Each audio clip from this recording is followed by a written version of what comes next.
So as of right now, like they are literally, actually they, on paper they have literally erased the T out of LGB and such. We also had recently experienced the death of Sam.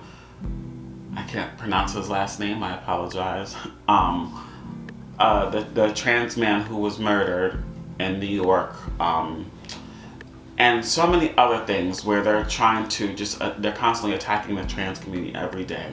Even with the passport thing going on, where they are marking everybody's passport who is of trans experience by their gender that they were assigned at birth versus, who they are now and such. When you look at all this going on, what is your feelings? What is your take?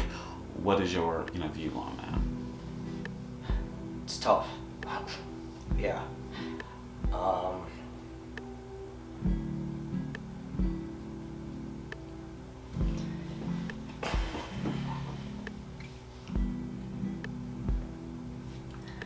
We've been...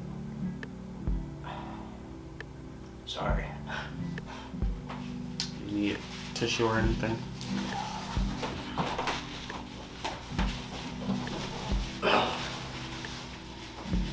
We've been fighting this for a long time, So they can erase whatever they want. Like, go ahead, erase it. Like, we're here,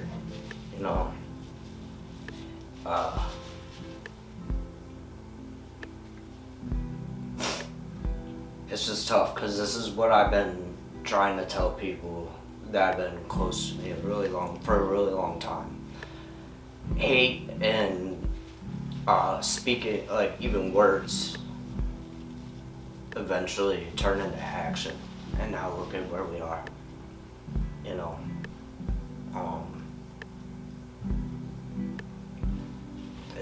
It's tough because, like, I still don't even have all my documents right now, and I just got mine. Like, I have my name changed, and they just sent it back. No, everything I sent out, they just sent it right back. No explanation why, no reason, nothing. They just sent it back. They said it was ineligible, even though it was all typed out.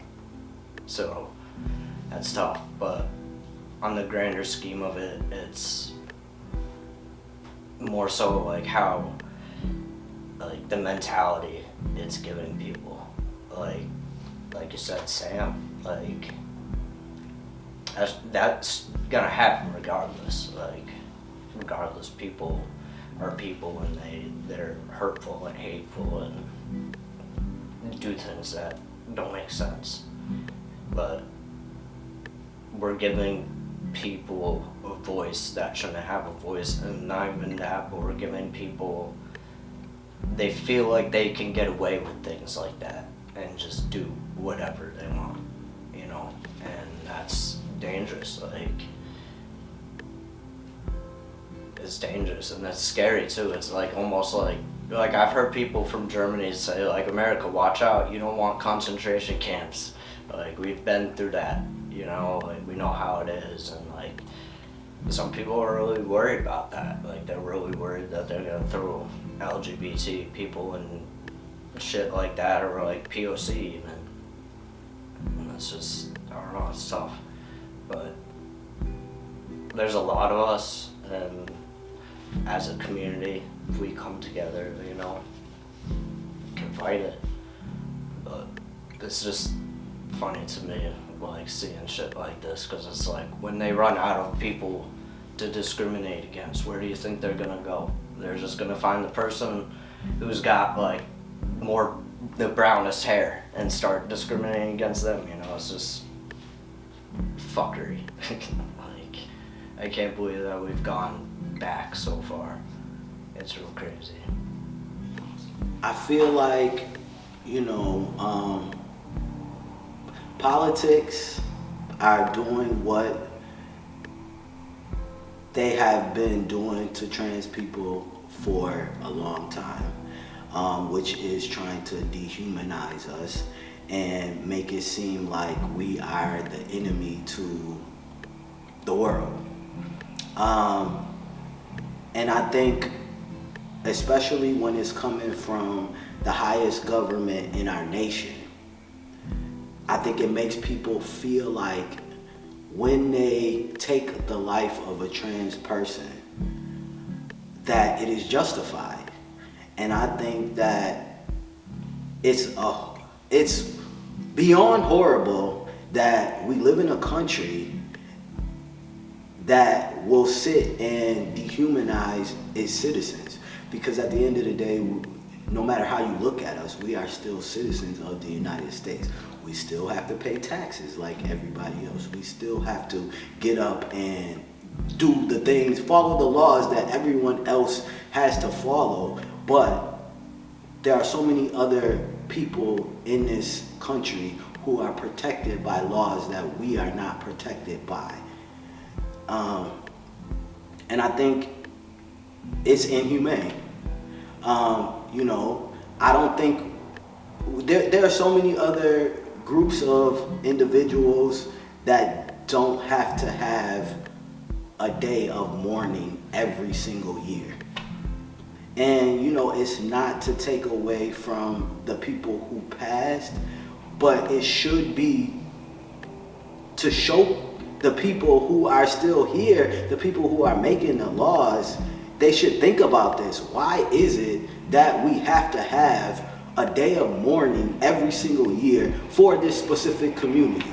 What are we getting wrong? That is what the politicians should be asking themselves. That's what the president should be asking himself. You have to have a day of mourning for numerous amount of people in the same group every single year. And we're what, 2%?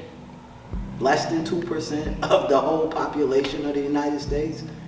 But we're the only, I think we might be the only one who has a day of mourning every single year. So if that right there doesn't speak volumes as to what's wrong with this community, what's wrong with this nation, it gives you something to think about, just that.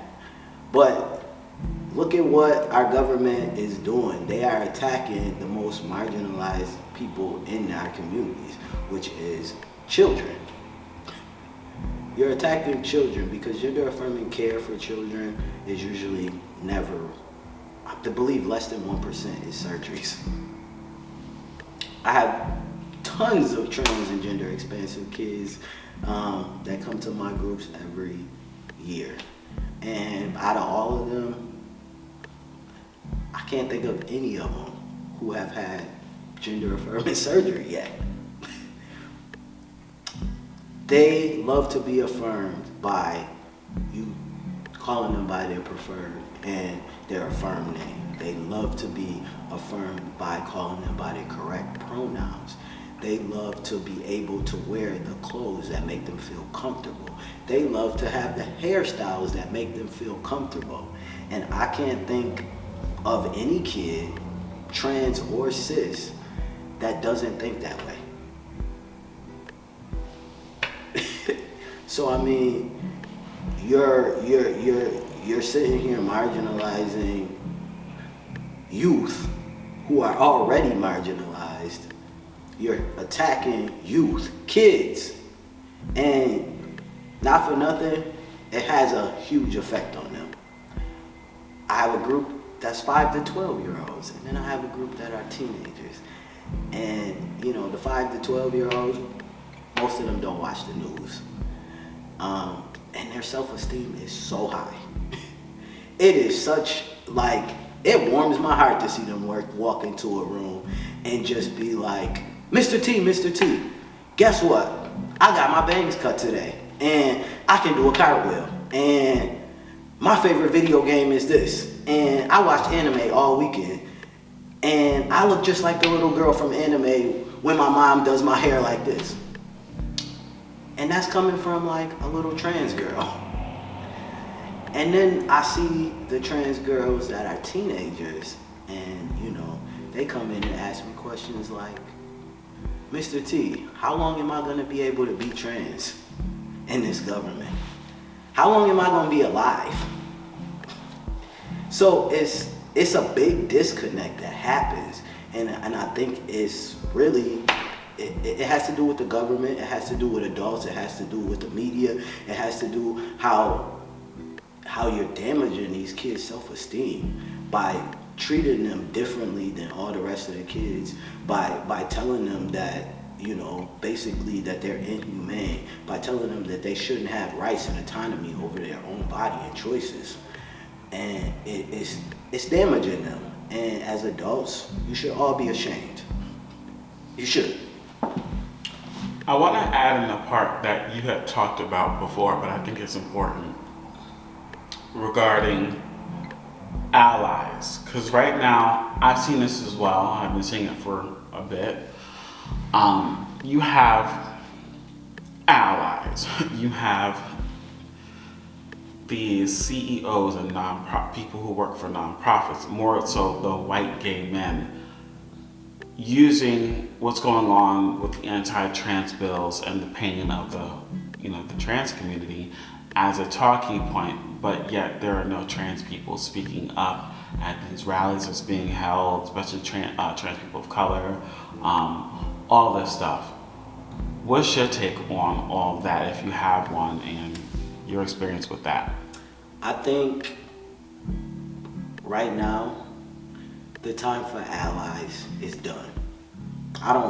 For me personally, I don't want any more allies, because it seems like the allies that we had that's before the Trump regime that said that they were for this community, a lot of them have disappeared.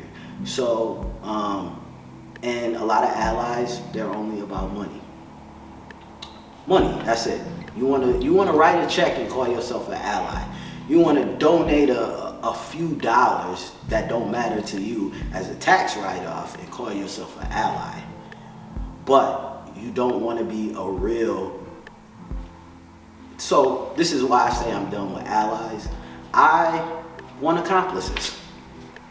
I don't want any more allies. I want somebody who is going to put their body on the line, to put their livelihood on the line for this community. That's what I want. I'm sick of allies, because allies, most of the time, they write a check and then they turn their back. Because guess what?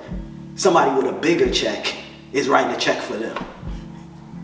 Or somebody with a bigger check is not going to fund whatever it is that they want. Or guess what? The guy with the bigger check that's not for this community is the one that they playing golf with. So, or the one that they go to the gym club with.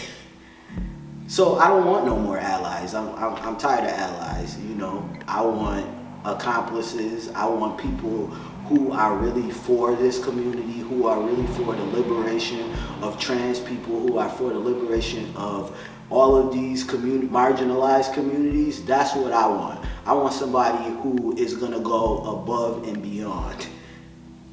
Above what you put your privilege on the line for what you say you believe in.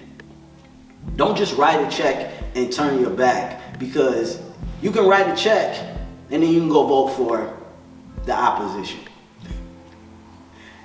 So writing a check for me right now doesn't really mean anything unless you're gonna stand there with that check on the same lines that we standing on, fighting for the same things that we're fighting for. And even more so, be public about it. Be public about it. Because if you really feel like you are an accomplice, which is more than an ally, and you really stand for this community, you should have no issues with saying that. You should have no issues with being there when the community needs you. Because what it looks like to me is a lot of these bigger companies that swear that they were for the trans community, right now, they're in hiding. They're in hiding. And they're making, they doing cuts because they lost they lost some of their funding. And the crazy thing that I keep seeing is when these big companies lose their funding, the first people that they start laying off is the trans people. And and I'm seeing it. I have so many activists that are in my social media circle, and I see them all laid off. You know, but the CEOs of them companies, they not losing no money. They still taking home $700,000 a year. Why not take home $100,000 less and fund a trans employee? But you're such an ally. So no more allies for me. If you're not coming to me as an accomplice, I don't got nothing for you. Final topic. Work. Yes. Because my feet is on fire. Okay. And I know them chairs are uncomfortable as fuck. Yeah, I've been I feel like I'm wearing heels the way I got my foot down. Trust me, I get new chairs. All right, so I want to take this time to highlight the girls in the community, whether they be femme queens from ballroom, femme queens in your life that you personally know, femme queens that are out here doing the damn thing, you know, giving flowers to folks in the community, or even the trans men as well. Yes. Well, for me, one of my inspirations right now, because would be Giselle Barbie Royale. Her aura, her presentation, just her woman, honey, is like everything that I like want to be, and I pray that I'm able to meet her and possibly be mentored, you know, with pageantry and stuff. She's at the top of my list right now, like, you know, and then I was talking to you about Courtney, Mother Juicy, like, you know, I love. I don't love her just because like she's popular or she's well known, but like the way that she builds up her people, that she takes under her wing, whether it be like for dancing, voguing, like she works with your talent and you, and like she's so down to earth and she's beautiful. You know what I'm saying? Once again, I always wanted to aspire to be like that. You know what I mean? And so those are two trans women that I look up to and that I consider when I think about, you know, trans women in the community.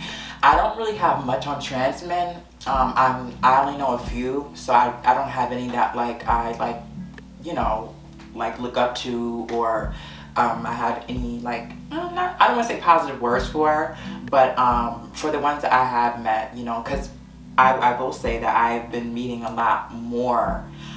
The population of trans men is growing, and the ones I have met have been very pleasant and very sweet. So shout out to you all. How you doing? Okay.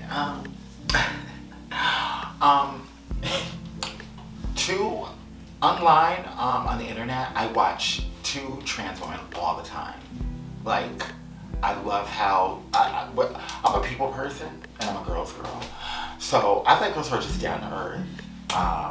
And that really have really good energy, really good spirit. And the two girls that I watch the most, I watch Sexy Lexi. Oh, word. She is so funny. I love Sexy. Funny. She's entertaining. She's experienced. She's smart. She brings so much to the table. Her look is so polished. She comments on my Instagram. Anytime I see She her is name, a bad bitch. I To me, love in her. my opinion, she's a bad bitch. Like, she just gotta get up off her. And she's so real while she does it. And she's fucking funny. Like, Straight from Philly. I love you. Shout out to Sexy Lexi from Philly. I watch her all the time. I love her podcast, Let's Address It. She's learning, she's getting better, she's not afraid to make mistakes. She's a great representation out there because she's a bona fide transsexual that's doing her big one. And her presentation is just so on point. Like, this girl, top line shoes, she's just that bitch. Like, Yeah. she's that bitch. I also like my little sweet baby that I like to watch on TikTok. I love watching Hurricane Katrina. I watch her all the time. She's so vulnerable in her TikTok, showing, you know, she's struggling through her ups and downs, and she just does it with so much grace, and she does it from the heart, and she's just one of those types of girls. Like, she's beautiful. Yeah, she's gorgeous. she She's a beautiful girl. She's passable. She looks like a girl that I've went to school with or something. She's just I've seen her once in person. On She's Christmas pretty. Street. Like She's so her pretty. spirit is so genuine, and I would never have thought that about her from when I used to watch her Vogue, Me neither. but then to see her personality. So I watch her all the time. I send her something when I can, just not saying that she needs it, it's just to show the love because she's such a good, genuine spirit. So those are the two ones I fuck with on the internet. The two girls that are in Ballroom that are on the internet that I follow, that I have a close, I feel like closeness to. If you watch somebody every day, you feel close to them. So those two girls right here. Celebrity trans women, I think, are doing their thing. They are great representation right now. I love, I just started looking at a lot of Carmen Carreras. I met her before too. I met her, she came to Albany. She's beautiful. She's beautiful, she's sweet, she's intelligent. She speaks, when she actually talks about a lot of these political subjects and topics, she actually has a very good perspective, a very good experience, coming from her own experience. She doesn't come off like a radical, she's very good representation for us. And I really feel like more people should platform her because more people like her should be on the front lines speaking up. Yes. I wish people would platform her more, put her in more in the spotlight because her brand, her representation could actually make a difference. We used to always for some reason I feel like we used to put like Janet Mock and Laverne Cox on like a pedestal like this, and I think they're great. Don't get me wrong, I think they're great, but I think Carmen Carrera is a little bit more. I'm gonna talk about when Laverne Cox, so she's more like she might be too far liberal the way she comes across. I think then what needs to be in order for to be more palatable to other people who may not understand us, and I think Carmen Carrera is more palatable, if that makes sense. I think that I met her too because she used to work at a restaurant. She's a waitress at a restaurant, which was a drag queen cabaret in New York City, and so I went there and actually got to meet her. But anyways, I like Carmen Carrera, and I also like T.S. Madison. So to be honest, I was waiting for you to finish because I was actually mad that she was, to be honest, she is that bitch. She's honestly either like one or two for me, in my top three. Reason being is because of where she came from, how she started, and where she's at now. Because that's what I want for myself. So she's representation for me, and like she has a talk show. She looks so good. She's booked on so many different TV networks. She has the respect. Like, listen, she's the reason why. What's his name? Something Lee, and the reason why Jason Monique. Lee. No, he's he's a film. Daniels. Yes. He's the reason. She's the reason why he and Monique are back in good graces. She tells it like it is. The fact She's that a she real can person. sit next to straight individuals and like go to the Breakfast Club and like just be in the building, in the room, and be heard. And to be the girl, a black girl, a black trans girl. They need a platform. I mean, they're platforming T.S. Madison a lot. Don't get me wrong, but I'm waiting for more. I want more out of her, and I'm excited to see what she's gonna do next, especially in this climate that we're in right now. Her and I like her and Carmen Carrera. I think they're just dope trans women, and they just do it for me. Shout out to all these women that we mentioned in this clip because representation is so important. It's so fucking important, you know. You see that the opposition, I'm talking about the conservatives, you see they never show their videos. Mm-hmm. They never show them. See, the thing about it is that girls like them, they don't want you to know about girls like us and like them and like, girls who are just really just living as women and doing it successfully, and that are really getting through, because that's the part that's pissing people off. It's not the fact that we're transgender, it's the fact that the levels of acceptance that we're getting. Yeah. That's the part that's shaking the building, is the part that we're getting accepted as women. You know what I'm saying? As women, and that's the part that's rocking everybody. But the thing about it is that if you platform individuals like this, you have to, if you platform individuals like that, you have to say that we're women because that's what the fuck we're looking at. Hello? Yeah, period. Yeah. So, although I am not trans, there are some trans people I do want to give a shout out to. So, shout out to Chanel Lopez, who is the first Afro-Latina trans woman to hold the position under Kathy Hochul. She also was, prior to that, was a fierce advocate in New York City and stuff like that. We love Chanel. She's done a lot for the community. Shout out to Britton H. I can't pronounce his last name. He works for New Pride Agenda. They helped with getting Gender passed here in New York State. And he does amazing stuff. Shout out to T. Douglas from Blackout Magazine, also part of the House of Garçon. Does amazing work, and T will be on here. I'll be interviewing him next week and stuff like that. T. Yes, T does a lot of great. Oh, he also is a, I believe, a peer advocate at the Pride Center in Buffalo and such. Does a lot of great work, and he's on the Gender Equality Board as well. So then also we have Fairy Puss, who I fucking love. That I like her. Fairy Puss. She's a good one. Who is that? You gotta watch content. her. That's She's an influencer. She makes funny. content. She's a real realness girl. She's real. She's very entertaining in her delivery and the way that she talks about different topics. I haven't seen a video from her lately though.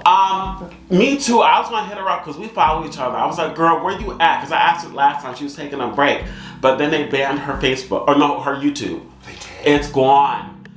I was so pissed. That's why I haven't seen her. But she's on Instagram. I think she posted something a few days They ago. banned her YouTube? Yeah, it's gone. Because she's a wild card. But I love that. She's funny. She's a good one. She's good. Hope Giselle, who I freaking love. I like her. I do love like Hope. Giselle. Dominique Morgan is one I follow. I follow more Hope Giselle, but Dominique Morgan is another one as well. There's a few more, but those are ones that come into my head. But Sexy Lexi loves. That'd be funny. I love her. She reminds me a lot of my my girlfriend who died. They used to vote against each other. They were in the same area. She reminds me of Yolanda a lot. Certain ways are totally different, but when I see her, I think of Yolanda too. Yes, Yolanda. Yeah, that was my girlfriend. That was my sweetie. That was my baby. So, seeing her reminds me of her. But her Sexy Lexi is something else. I love her. That should be funny. There was one video just recently where she was talking about. She was talking about anything. But she was talking about when she go out with the girlfriends to eat and how like she gets. She was like, I get my food from the right, and the way she do her nails like. I love her. I live for her so much. This was a sickening episode. It was cute. I hope that you get some good content out of that. Oh, I definitely got. Thank you for having us. Thank you for what you do for the community. I think it's amazing. Yes. Oh, thank you. I think it's amazing. And just so y'all can see, this is what I look like here. Mostly I'm behind the camera, but. This is a sickening collaboration between Queer Talk and Drea's Closet. I want to thank all of you for viewing this episode. I hope that it was, that you were able to take something from this. And I wish you all nothing but love and light. But this is the end of this episode, and we are out.